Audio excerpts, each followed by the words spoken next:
Monsieur Franck. Merci. Je ferai juste quelques remarques d'ordre général. Pour vous dire, Madame le maire, mes chers collègues du groupe majoritaire, que je ne comprends pas toujours la position des groupes d'opposition. Vous vous obstinez, me semble-t-il, à critiquer systématiquement ce que nous proposons. C'est une façon un peu bizarre quand même de se positionner. Alors certes, une opposition s'oppose, mais elle a le droit aussi de ne pas toujours s'opposer. Et cette obstination est bizarre, et vos félicitations, Madame Lefranc-Ferrand, sont même suspectes. Tellement votre article de presse récent parle de, comme l'a dit Madame le maire, de politique catastrophique à notre égard. Et arrêtez d'essayer de faire croire que vous avez, vous mesdames notamment, Madame Paturé et vous Madame Ferrand-Lefranc, pardon, le monopole de la solidarité, de la générosité, de l'entraide, de la bienveillance. Personne ici ou ailleurs ne peut l'imaginer. Mais revenons 2 secondes à l'écologie. La vraie. Car il y a 2 écologies. Celle de la croissance et celle de la décroissance.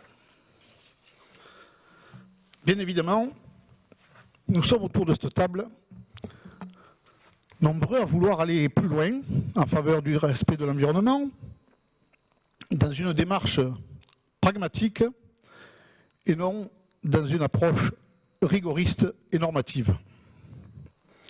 Nous ne voulons pas, contrairement à vous, des mesures qui constituent un catalogue de contraintes et de paradoxes, qui sont le fonds de commerce de certains et qui conduisent à l'utopie, à l'illusion, au fond, à la décroissance.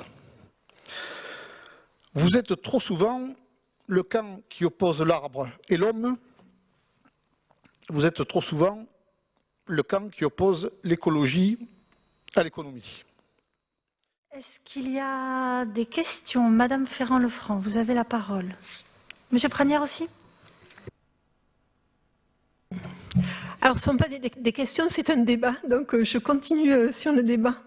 Donc, pour répondre d'abord à Monsieur Franck, donc avec tout le respect que je vous dois, je voulais juste vous dire que votre discours écrit à l'avance était un peu tombé à plat, puisque je venais justement d'adresser des félicitations à plusieurs des adjoints. Le fait aussi qu'on fait des propositions, le fait qu'on vote souvent avec vous, donc je pense que là, nous qualifions, enfin c'est un peu, la ficelle est un peu grosse, j'ai trouvé. Donc concernant la politique catastrophique, alors ce que je voulais dire, c'est que effectivement, quand on est dans une logique de monoéconomie, comme c'est actuellement encore le cas sur Almi, c'est une politique économique catastrophique. Parce que là, monoéconomie sur le tourisme, l'événementiel et l'immobilier, on va dire tourisme et événementiel, on se rend compte qu'effectivement, avec une crise sanitaire comme nous la vivons, tout s'effondre. Voilà, donc c'est en ça, si vous voulez, que c'est catastrophique. Bien sûr qu'il faut du tourisme, bien sûr qu'il faut de l'événementiel, mais ma question, c'est est-ce qu'on n'a pas un peu à rééquilibrer en fait tous ces modes d'économie en réintroduisant notamment de l'économie de production, de l'économie agricole, j'en ai parlé tout à l'heure. Et ensuite, le deuxième point, par rapport à la politique catastrophique sur l'économie, j'en ai déjà parlé à Monsieur Gilles, et c'était effectivement par rapport au manque de perspective. C'est-à-dire qu'on voyait ce qui se faisait pour l'aide actuelle, et qui est une aide d'urgence et qui est absolument indispensable. Par contre, il n'y avait aucune vision sur ce qu'on pouvait faire sur la suite. Et je pense, encore une fois, je parle de ces certitudes qui sont la crise écologique, la crise climatique, la crise sociale, etc. Ça, on en est sûr, c'est-à-dire que Covid ou pas Covid, on l'a. Donc, par rapport à ça, quel est le projet économique qui est porté, donc évidemment par l'aglo, mais auquel participe complètement aussi Albi, puisque par ce qu'on achète, vous en avez très bien parlé tout à l'heure, par tous le levier, j'allais dire, de la commande publique, nous sommes un acteur politique majeur et un acteur économique, majeur. Alors ensuite, vous avez parlé de la décroissance. Alors ça, c'était très intéressant parce que ce que vous avez dit, en fait, c'est ce qu'on entend toujours un peu partout.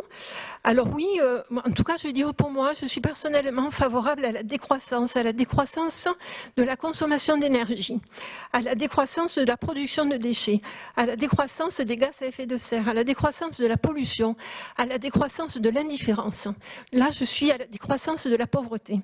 Par contre, je suis pour la croissance du lien social, la croissance des emplois dont nous avons besoin dans la santé, le social, l'éducation, la justice, la sécurité, l'environnement, les mobilités douces et j'en passe. Et aussi la croissance, j'oserais dire, et je le dis, de l'espérance. Et ça, je pense que tous ensemble, c'est quelque chose que nous pouvons porter. Alors, je suis bien convaincue que nous n'avons pas le monopole de la solidarité. C'est pour ça que j'ai complètement confiance dans le vote que vous allez faire tous autour de cette table sur les motions de solidarité que nous avons portées pour cette fin de séance. Voilà, ça c'est la première. Et ensuite, j'ai confiance dans notre capacité à aller au-delà de nos différences qui sont des désaccords, et je l'ai déjà dit en conseil communautaire, pour moi, les désaccords, c'est pas quelque chose de négatif. C'est une richesse qui nous permet de croiser, c'est pour ça que j'aimerais qu'on ait un débat, qui nous permet de croiser des points de vue qui sont différents, mais qui peuvent se compléter et qui nous permettent d'aller plus loin que ce à quoi on a pensé. Voilà. Donc je vous le dis vraiment du fond du cœur parce que c'est vrai que le discours que vous avez prononcé est un discours en fait un peu convenu, on entend toujours ça, et je trouve que c'est dommage parce que je pense que nous méritons tous mieux que des espèces de discours convenus où vous êtes une opposition qui ne propose rien et nous sommes une majorité qui portons tout.